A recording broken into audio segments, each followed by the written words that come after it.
Hi mga sayog-soy, napadpad na naman yung enda nyo dito sa Lunar Castle at ito pala yung baon ko. 2.8 million VMD. Ito yung binigay ni Dudong sa akin. Napakalaki talaga ng baon ng enda nyo. Sabi ko kay Dudong, ang laki-laki niyan. Hindi ko yan maubos. Sabi niya, uubusin ko daw ito. Di balin ako no, kung magsobra, wag lang daw magkulang. Gaya ng pagmamahal niya. Charot. Bitaw mga sayog-soy, napakaganda talaga ng Lunar Castle na ito. Umikot-ikot talaga ako papunta sa loob.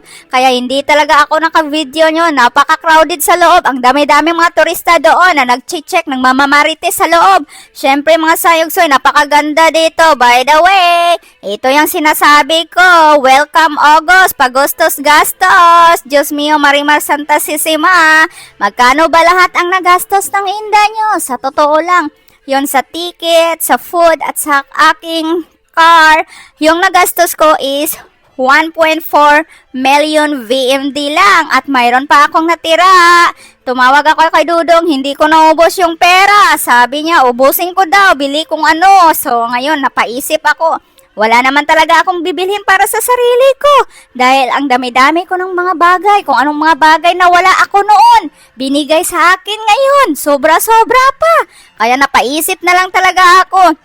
So, ibibili ko ito ng mga pasalubong para sa aking mga apo sa Pinas. Ang dami ko pa naman apo sa Pinas. Sobrang namimiss ko talaga yung mga apo ko. O, diba? Kahit makulit sila kasi maliit pa sila. Sobrang namimiss ko kasi bawat gala ko, hindi ko kasama yung mga apo ko. Bawi lang tayo next time. By the way, ito na yung inda nyo. Sa sobrang init pa talaga ng panahon dito. Diyos mio, Marimar Santisima, na safe talaga yung kigol ng inda nyo. Pero sunog na naman yung karubkob ng inda nyo. Hay, buhay talaga.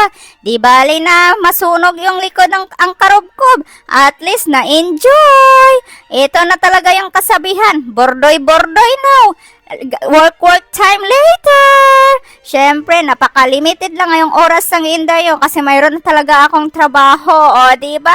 Isipin natin, wag tayo puro trabaho. Gala-gala din tayo mag-my time. Deserve natin to na i-treat yung sarili natin. O, diba? Napakaganda talaga dito.